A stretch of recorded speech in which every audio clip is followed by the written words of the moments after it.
ছাত্ৰী-ছাত্ৰীসকল তোমালোকৰ আজি মাজত লৈ আহিলোঁ প্ৰথম একক পৰীক্ষা 2023 কক্ষা ষষ্ঠ বিষয় সংস্কৃত কুৱেশ্যনটো চাই লোৱা কিবা হ'লে এটা আইডিয়া পাবা তোমালোকে এনেকুৱা ধৰণৰ পৰীক্ষা আহে প্ৰথম গোট পৰীক্ষাৰ কুৱেশ্যন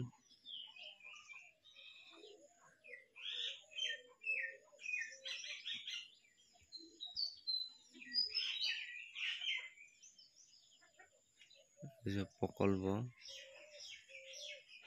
20 নম্বৰ প্ৰকল্প চাই লোৱা ভালকে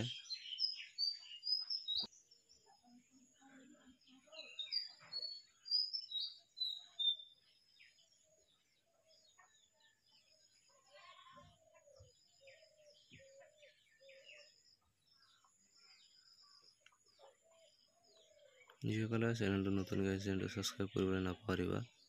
চেনেলটো ছাবস্ক্ৰাইব কৰি ল'বা আগন্তুক এনেকুৱা ভিডিঅ' পাবলৈ আৰু পাৰিলে এটা লাইক কৰি দিবা